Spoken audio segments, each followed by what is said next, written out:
So, all right. So people always like to do business. So the metrics are this: when all things are equal, people always like to do business with people they feel like they can like, know, trust. So write down like, know, trust. It's in the chat box. But I'm going to go a step further and say people always like to do business with people they feel like they can like, know, and trust. Well, when you're brand new and you start out showing mom and dad and neighbors and people from church and whatever, they do like, know, and trust you. Does that make sense? But okay, so they do like, know, and trust you, and so they'd rather do business with you. But even when you don't really know them, they shouldn't, shan't, they don't know you, but if they feel like they can like you, know you, and trust you, they would rather do business with you.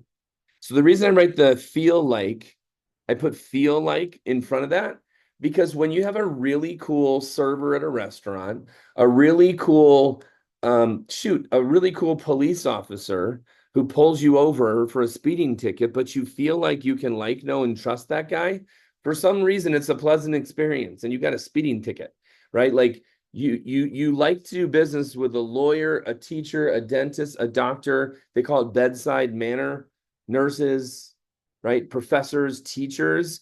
You always want to do business with people you feel like you can like, know, and trust them.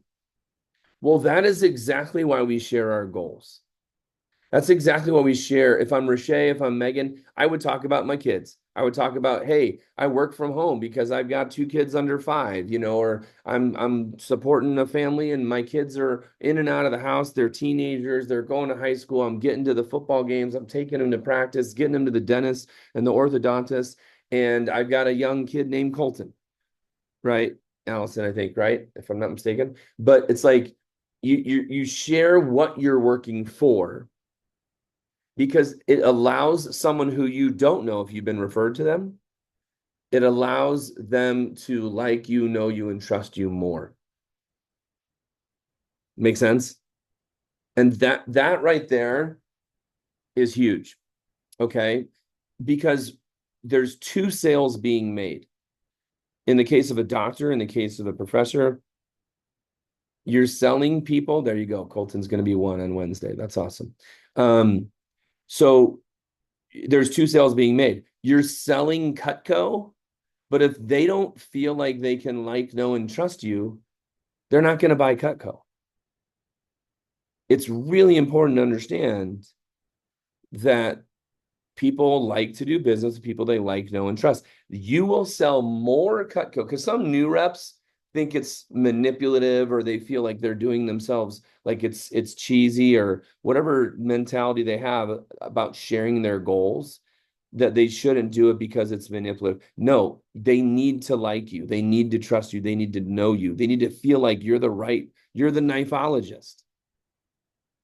Well, if you do a really good demo, they're going to trust Cutco, and they'll actually trust you more because you do a really good demo.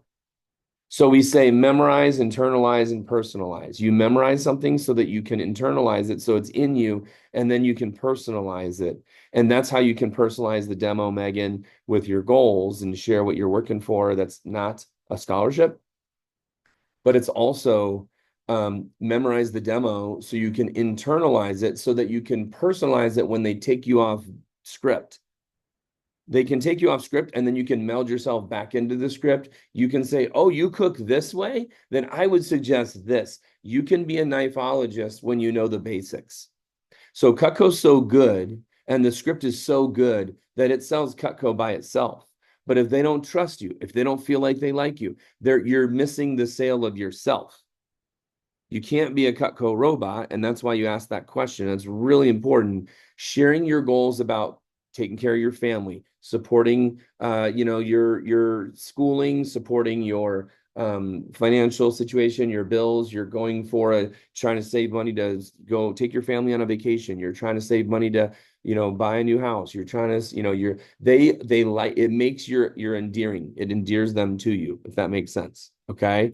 So it's so important that you share your personal story. And there's actually three different ways. If you think about it in the script, first we share what you're like, just stuff about you. I've got this many kids. I'm going to school at this school. I have this hobby, and they get to know you. They feel like they can like you, right? If I'm a student, I got to bet on the fact that a lot of my customers have kids that are my age. Why? I'm probably showing people from my high school, my moms of my kids from my high school classmates.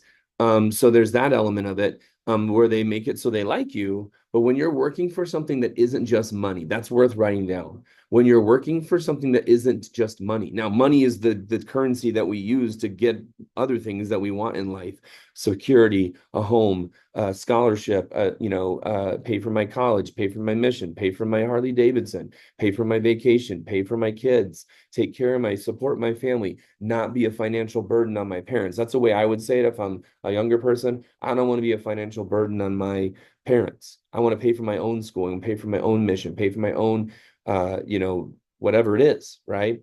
Pay for my, support my family, right? Riche and Megan, it's really good for them to know you want to support your family. I'm paying for my own wedding. I'm supporting myself. I'm that type of thing.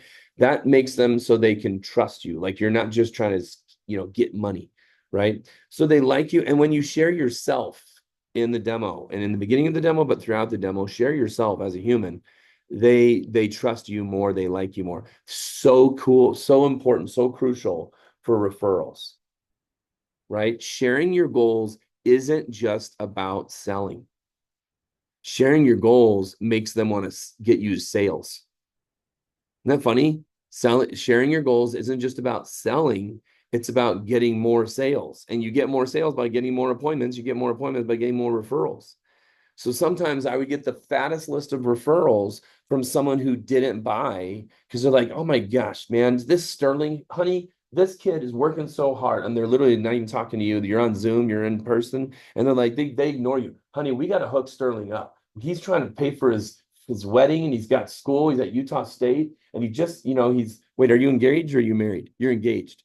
Yeah, weddings next week, right? So, honey, he just got married. Oh my gosh, do you remember how sappy and ridiculous we were like struggling to put Subway on the table? Like we couldn't even afford $5 footlongs back then. Oh my gosh, honey, we got to get him some good referrals. Let's see who's rich. Who could we refer Sterling to? We got to get him hooked up. They're not even looking at you, and they're like having this conversation about hooking you up with referrals. But if you don't share your goals, and if you're a Cutco robot and you don't get personal, they don't like you. They don't feel like they can trust you, and you're just there to make some money and do a talking at me sales presentation. So, and then try to get me to buy and drop down because Phil told you to. Then they don't buy either. But when they like you, know you, and trust you, and they see that you have goals, they appreciate you as a human, you've made the sale for you, and then you personalize the demo as you're going through, personalize it to yourself, but personalize it to their needs, how they cook, what they do. Ooh, you do that? Oh, I would definitely see. That's why so many people love the homemaker set. That's why so many people love the essential set, or that's why so many people love the signature set. In fact, maybe in a minute, I'll tell you about the signature set, right? And then they're like, maybe homemaker, maybe signature, maybe homemaker, maybe signature. They'll go with the signature because you sold yourself. So I'll go back to what I said 15 minutes ago or 12 minutes ago, guys. All things being equal, people would rather do business with people they like, know, and trust. Let me take it a step further. All things not, this is not a Cutcoism. You could find quotes on this on YouTube, on Google Images. Okay, there's going to be a quote with these words. All things not being equal. Prices aren't the same. Service isn't even that much better. In fact, it might not be as good. People still want to do business with people they like, know, and trust. Even if the prices are higher, they often would rather still frequent that restaurant, frequent the doctor, frequent whatever, buy a product, a tire shop, and it's not as good. The prices are not as good at Les Schwab as they are at Discount Tires. I still would rather go to Les Schwab because I like the guy who works there. Can I I share feel, something yeah, go for it. with you, Phil? So I don't know if anybody else has experienced this, but I got three shutdowns in a row, which you guys said that doesn't happen very Is often. that a But no when sell, it you mean? does, yeah, no sell. Okay. And three no sells in a row, which was really hard, like you could lose self-confidence. And some of it was my own family. My mother-in-law shut me down and said, no, I just can't afford it right now. Mhm. And I mean, I totally get it as a mom, like, if I could go buy the ultimate set right now, I would, right? Sure. I want it. Mhm. So I think just I had to change some things that I was doing, the personal story I was doing, right? To, like you said, to try to sell not just the product, but myself, right? Yeah. In a good way.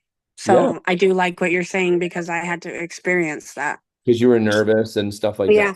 Yeah. So you're nervous. They can feel that you're nervous. They can feel your vibe, right? Mm-hmm. And I think that's a big thing. Just like you Totally. said in the beginning, have fun with it. I was like, okay, when I go to my next demo, I'm gonna do something different. And I did go to the grocery store and I bought $60 worth of food just to go have fun with it. Because I Yeah. was like, screw it, there's something I'm doing wrong. Let's Hmm. change this, Yeah. And the next demo I did, I got a sell, and I was like, Yeah. cool. I And love it. I have two tonight, and I'm gonna take food with me then because I think Yeah. the food really helps if Yeah. you're in Yeah. person. And yeah, and you're thrown down, and sometimes the commitment is what you need. And it's funny that the food's a commitment, right? But let me just say, in the days when we only did in-person demos, there was no virtual demos. We cut food on every demo. I bought Cutco. I cut food on almost every demo. But and this is not a knock. You did the right thing, Rushay. But everybody has food. So once you cut a little bit of your food, then you start dumping out their fridge. And they're like, yeah, I want to try it on my freaking groceries. Like they would rather cut up their own food psychologically, subconsciously. They actually like, these are the things I cut every day. I want to try it on the things I cut every day because, frankly, I don't cut a pineapple every day. Right? Does that make sense? Although bringing a pineapple is primo, it's $2.50, and it's the best refreshments you could ever eat. So I would definitely do that. Right? But once you get a little bit of food cut of your own, they'll start cutting up all the food they have in their whole house. So I would definitely do a little bit of both. And that's so awesome. That's also why going in person is also amazing, right? So really quickly, let me go back to that people when prices aren't equal. I stayed with the same insurance agent for a decade, literally for a decade, because he was one of my original assistant managers. Okay, he was one of my original assistant managers, and he became a branch manager. He won a trip to Spain with me. We climbed the Sagrada Familia spires of the Sagrada Familia Cathedral, which is one of the most famous cathedrals in the world. Okay, and we had this history together. And he left the business first job because of the Vector experience. He got a job with the Department of Defense, the United States Department of Defense. It's a pretty good group of people to work, right? And what he did, and then he left the job. He said the one thing he hated working for the Department of Defense was he didn't work with people enough. He didn't work enough with people, and he learned so much with Cutco. He was a return missionary, knew three languages, so that's why he got the job. Partially, also because of his Vector resume, and he was, a branch manager and everything. Well, anyway, he left the Department of Defense to become an insurance agent. Well, I was on his practice list. And everybody knows you'd rather do business with people you like, know, and trust. The second he calls me to sell me insurance, what do you think I'm going to do? I'm buying insurance from him because the insurance from State Farm is the same as Farmers, it's the same as Allstate, it's the same as Geico, it's the same as everything. And I worked with him, and he was my insurance agent for like a decade. And then when he left, I immediately switched, like seconds after I found out he left the business. And we talked, so I knew. But as soon as he wasn't going to make any money on my insurance premium that I was going to pay anyway, I immediately switched my insurance because I got a better rate. And I could have gotten a better rate for like a decade. But you know what? I'd rather do business with people I like, know, and trust. And the prices it's not massively different, but the prices were different when I went to another company. But I stayed with that insurance agent for 15, for whatever it was, 10 years, I think it was. And so that's an example of why I'd rather do business with people I like, know, and trust. So understand, if you don't sell 20, 30 grand to people you're missing out because they would rather do business with you than some random Cutco rep that's going to call them that got referred to them. So if there's still people, Rashay, that didn't buy from you, you know what's going to happen, Rashay? And you don't need to respond to this. I know you're busy. I'm going to say this. Everyone that they know that you did sell to is going to be getting their Cutco, getting their Cutco. They're like, I love my knives. I love my knives. I love my knives. Now, we always say promise orders are never orders, and they are. One exception is when 5 other of my friends and family bought knives and I see them at every single house, and I'm the only one that didn't get Cutco. Trust me, Rashay, you can still sell to someone that you didn't sell to that's in your family, because they're going to want to buy from you eventually. Also, when we have sales and push periods and sales contests and holidays, it's a great time to take new sales to them and say, hey, we have this thing going on. It's called the friends and family discount. Hey, we have this thing. I taught it last night at the team meeting, right? So you can use sales that we put out for those people and take it back to them, especially after all their friends and neighbors get their Cutco. All right. But anyways, so let me just reiterate. People like to do business, people they like, know, and trust. 1. 2, we share who we are, like what we're doing. Then we share our goals and why we're working towards those goals. That makes you likable, trustable, and they know you, or they feel like. And again, with referrals, they don't really know you. They don't really have a reason to trust you. They don't really like you yet. That's why you got to have fun the whole demo.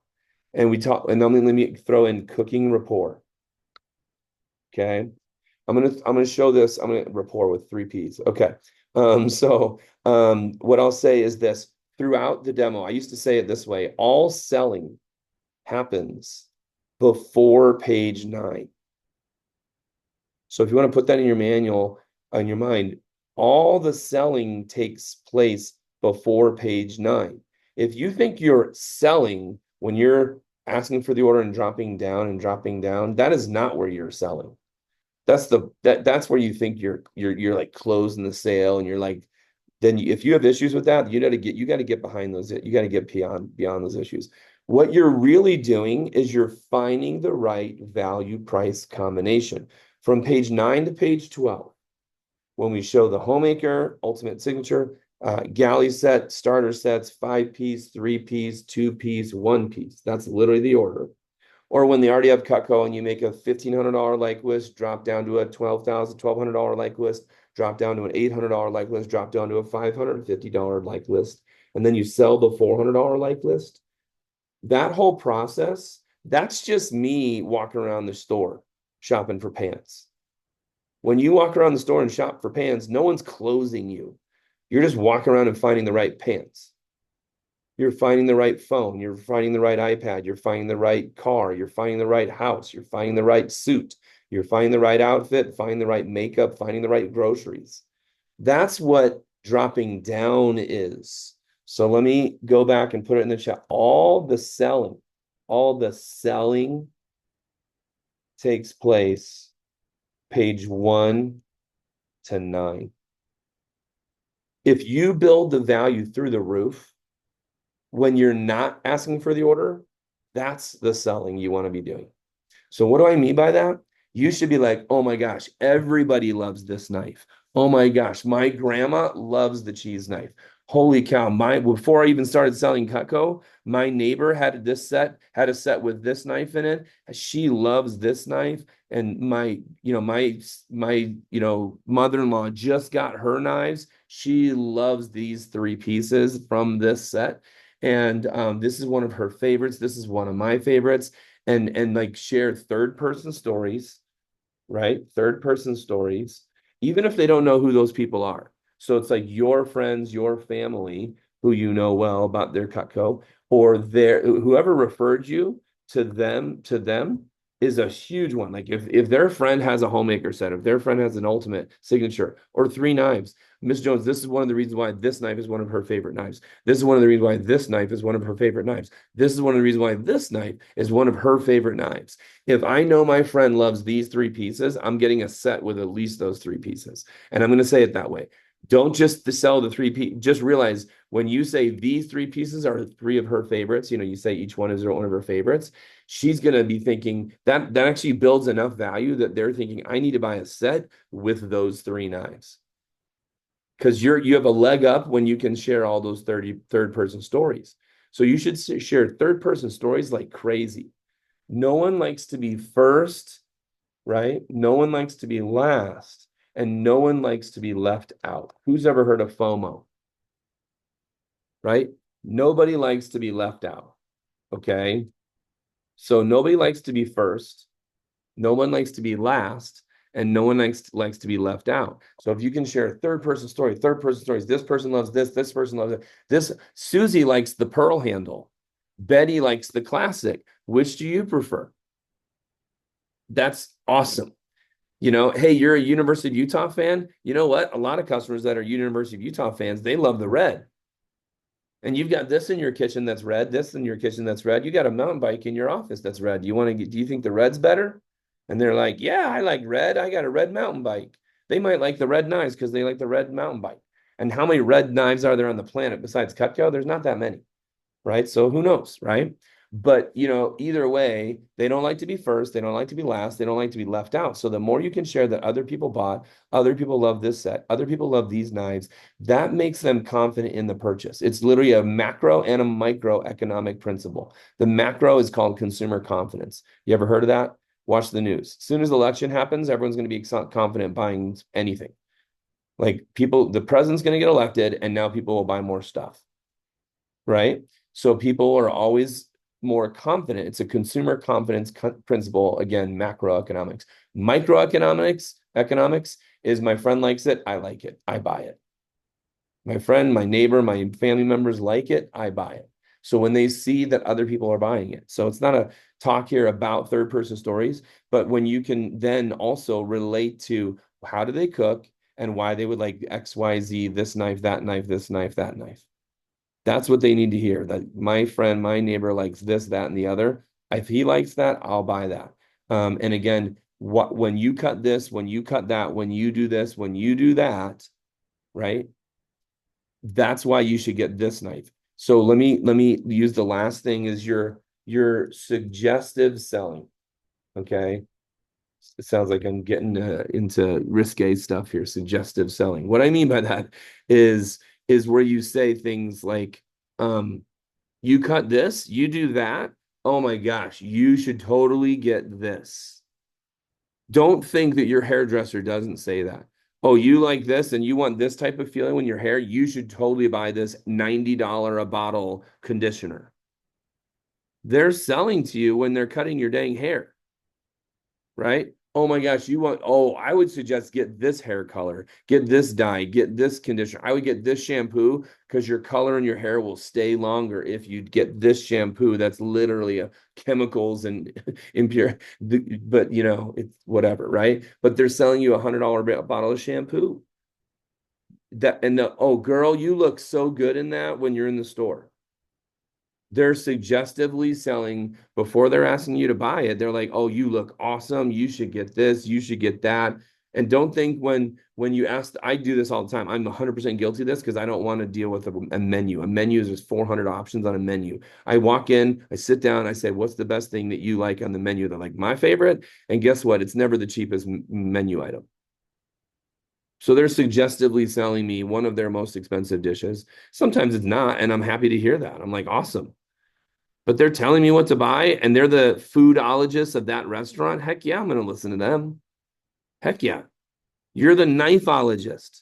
Each one of you knows more about cutlery than 90% of people walking the planet. Maybe 95% of the people walking the planet. You guys know more about good knives, more about knives in general than most human beings on earth. So when you tell them they should get something, they should hear that as I've sold myself on myself. Right. I've sold everybody on myself. They trust me. They like me. They know me. And then I tell them, you should buy this. You would love this. This is why Susie loves this. This is why Nancy loves this. You should get this. You cook that way. Oh, you should totally get the chef's knife. You should totally get the homemaker set has this. That's why so many people love the homemaker set because it has this knife, which does this job that you just told me you do. So the more selling you can do before you ask for the order, right? The more selling you can do when you're not selling, quote, selling, the easier it is to sell at the end, meaning write up an order. You don't have to do the work at the end to convince them to buy a set if you've sold it all the way through the demo. And that does take a little bit of memorization, turns into internalizing, turns into personalizing it. Oh, this is why would be good for you. This is why this would be good for you. And then it turns into, hey, this is the set that has all that stuff that we just talked about. I wouldn't be doing my job if I didn't ask you, would you like to get this? And they're like, oh man, yeah, I think I will. I can afford that. 351 a month. I can handle that. 5 months pays for 5 decades. See, I'll say that at the end, and no one's ever offended. When I say 5 months pays for 5 decades, they're like, dang, you're right. Why wouldn't I buy this? That's the way you want to have the end of the presentation sound, right? Okay, guys, it's 9:31. Last comment or question real quick, and then we can be done here. Anyone at all? Okay. Rashay, Allison, Megan, super duper appreciate you being here today. I know Sterling had to leave a minute early.